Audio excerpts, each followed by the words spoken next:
Vandeham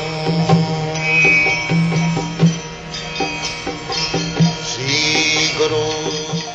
The following is a class on the Bhagavad Gita as it is, second chapter, text number 11, given by His Divine Grace, A.C. Bhaktivedanta Swami Prabhupada, recorded on the 11th of February, 1975, in Mexico.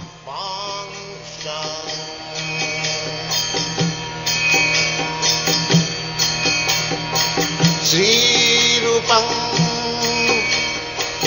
Chakrajatam Sahagana Raghunathanvitam Tvam Sajivam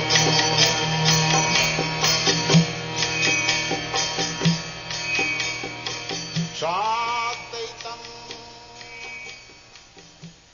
Sri Bhagavan Uvacha Asatya Nanasutastang Pragyavadangscha Bhasase Gatasunangcha Nanusutanti Pandita. Bhagavan Uvacha.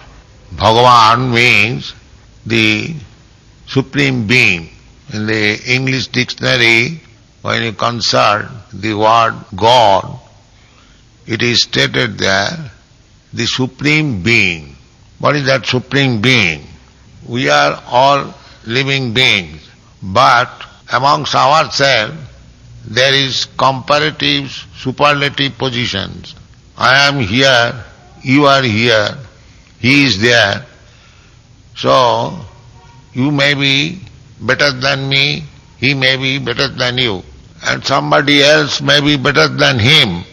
In this way, you go on searching after one better than the other. When you ultimately come to a point that nobody is better than him, that is Bhagavan. Bhaga means opulence. So, there are 6 kinds of opulences. One opulence is to become very rich. Another opulence is to become very powerful. Another opulence is to become very strong. Another opulence is to become very famous. Another opulence is to become very wise. And another opulence is to become very much renounced. So these 6 kinds of opulences, when present in the superlative degree, that is Bhagavan. This means, as it is stated in the Vedic literature, Natasya sama adhikascha drishyate. Nobody is found equal to him or greater than him. In this material world, any person you take, next moment you will find somebody equal to him and somebody greater than him. But the Vedic information is, God means who has no equal and who has no greater person than him. Actually, Bhagavad Gita was spoken by Krishna, and here it is said, Bhagavan Uvacha. The Bhagavan, the Supreme God, means Krishna. That is the statement in all Vedic literature. Ishvara Parama Krishna Satchidananda Vigraha Anadi Radhi Govinda Sarva Karana Karana. Means that Ishvara, controller, the supreme controller is Krishna. We are also controller. I control a few people, you control a few men, another control more men, another more men, or you can go on. But the supreme controller who controls everyone, all big controllers, that is Krishna. Therefore when it is said Bhagavan Uvacha, that means the version which is presented herewith was spoken by the supreme controller. So our process of receiving knowledge is from the supreme controller, because according to the definition already given, wise, the most wise, Krishna or Bhagavan is the most wise. Therefore, if we receive knowledge from the most wise, then there is no flaw. That is our principle, that we are receiving from Krishna, the Supreme Controller, directly. Just like when there is some misunderstanding, we take help from the law books, because in the law book or in the law court, the decision is obligatory to both the parties. So to give knowledge, there are many, many parties, but when we receive knowledge from the Supreme, that is all inclusive. So here Krishna says, Asachan annasuchastang pragyavadang suhasa. Arjuna has accepted the guidance of Krishna. He has said previously that the position is very perplexing, therefore I accept you as my spiritual master and you kindly give me enlightenment. This is the process. We should approach the Supreme or the representative of the Supreme.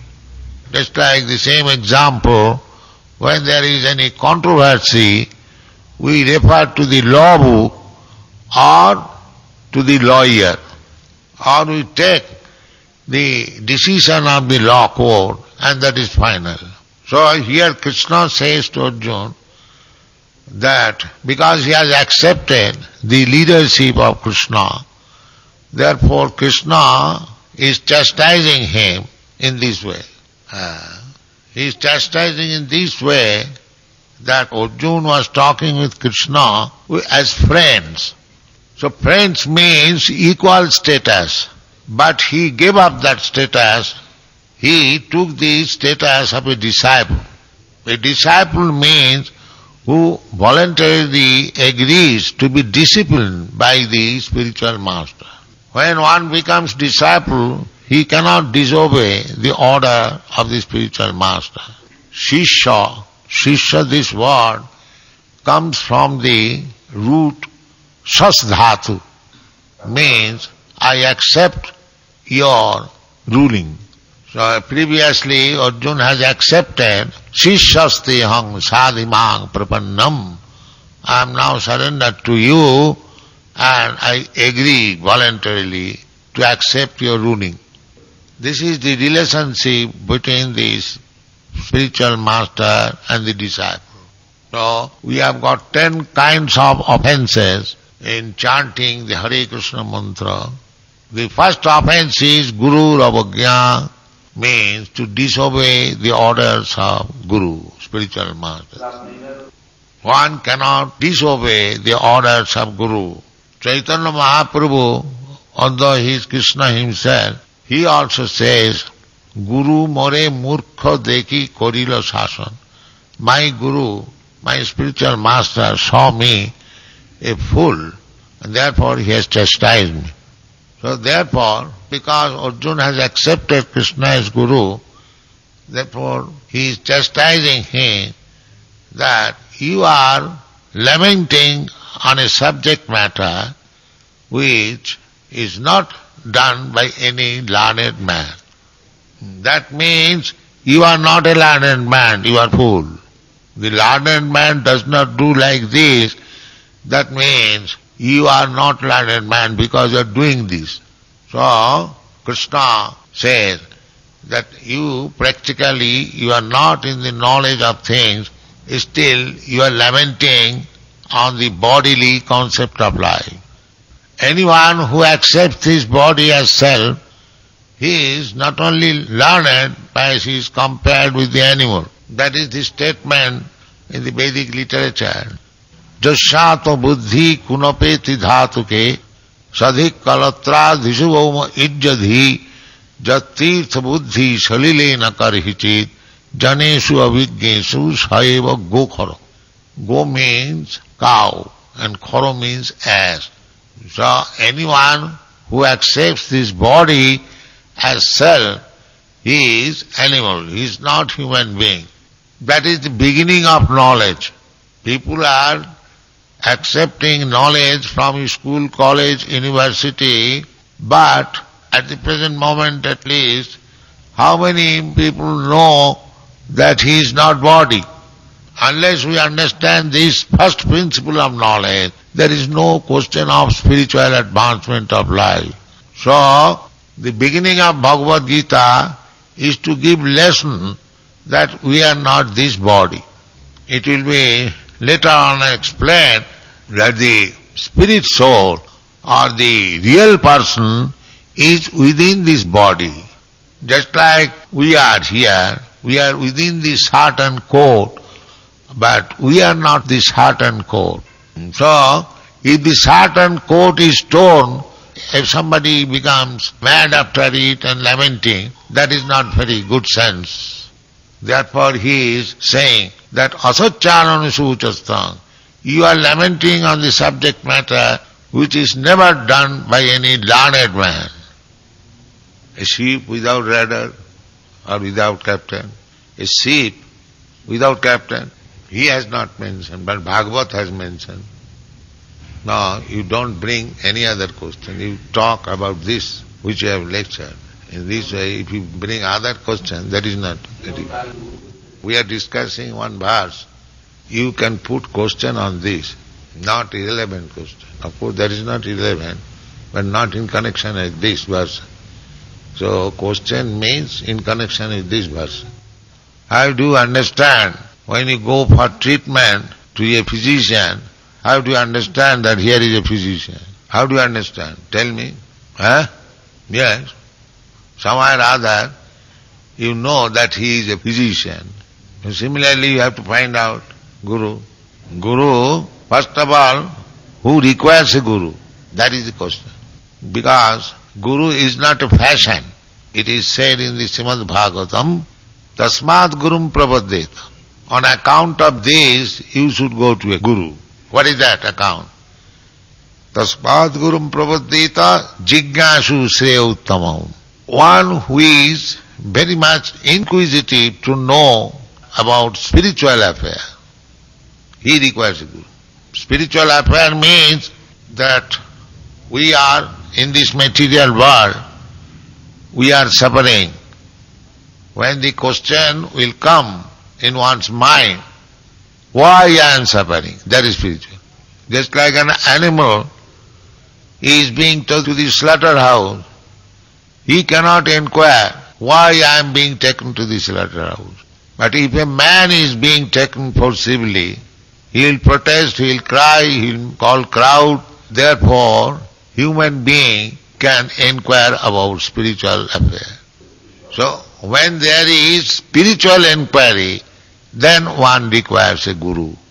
And by going to Guru, as it is stated, tadviddhi pranipatena pariprasnena sevaya. One has to learn by surrendering, pranipat. So, first of all, there must be a strong impulse to inquire about the transcendental subject matter. Then one requires a Guru. Not that to follow a fashion that one has Guru. Acharyavan Purusha Veda. Unless one becomes under the control of Acharya, he has no perfect knowledge. Therefore the Veda says, Tadvijnanatham sa gurumeva abhigachet. For understanding that transcendental science, one must approach a Guru.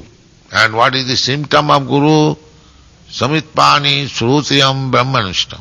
Guru means one who has complete knowledge of Vedic version, and not only that, he is a staunch or fixed up devotee of the Supreme Lord. These are the qualifications. The Guru strictly follows the Vedic injunction and teaches the same thing to his disciple. That is Guru. So, first thing is, one must be inquisitive to understand about the spiritual subject matter. Just like you have come here in this temple, you know that here nothing like political meeting is going on. Here something spiritual matter is being discussed, therefore you have come. This inclination is the beginning of spiritual life. This is called Shraddha. Shraddha means faith. So, this Shraddha has to be developed further. And to develop this Shraddha or faith, one has to associate with persons who are keeping with this faith. Therefore it is said, Adau Shraddha Tato Sadhu Sangha. First of all faith, then to associate with persons who are devotees and faithful. In this way, when further development is done, then Ato Bhajana Kriya means the learning the process of devotional service. No gambling, no meat eating. These are not wanted. In the beginning of life, nobody smokes or nobody becomes intoxicated. It is learned by bad association. Similarly, it can be given up by good association. They are called anarthas. Anartha means unwanted bad habits. So, when we are children, innocent, we have no bad habits. But as we grow and associate with bad company, we also acquire all these bad habits. So to give up all these bad habits means we have to associate with sadhus or devotees, saintly person, then we can give it up. This is called anartha nivritti, means giving up all unwanted bad habits. These things are not wanted. Nobody dies if he does not smoke or drink. Nobody dies. So artificially we learn it, so by good association we can give it up. So when we are purified out of all the bad habits, then we become fixed up in spiritual knowledge. So in this way we make advance in spiritual life, and at the last stage we become lover of God. This is the process, and one who teaches this process, he is Guru. This is the definition of Guru. I do not know what you say. Where it is? No, when we are teaching, it is because the people are suffering on account of ignorance. Therefore we are teaching. How? We are callous. We are not callous. We are very much sympathetic to give them knowledge. How do you say? The devotees are not callous. Why they are touring all over the world, accepting so much trouble, opposition? Because they are very much sympathetic with the people who are suffering out of ignorance. They are the most sympathetic friend of the human society. So this is not true that they are callous. Any other question? If you don't commit offense, why do you voluntarily commit offense? You should not commit offense, then it will be all right, purified, by performing Sankirtan. Just like if a man drinks, and if he drinks, then he becomes a drunkard. Drink more and he becomes drunkard. Similarly, chant more and he becomes a perfect chanter. Yes, that is the first offense. Guru Ravagya, Shruti Shastra Nindanam, Shruti Shastra Nindanam, Guru Ravagya. If you accept Guru and again disobey him, then what is your position? You are not a gentleman. He promised before Guru, before Krishna, before fire, that I shall obey your order, I shall execute this, and again you do not do this, then you are not even a gentleman. What to speak about devotee? This is common sense. You cannot understand? You can take prasadam.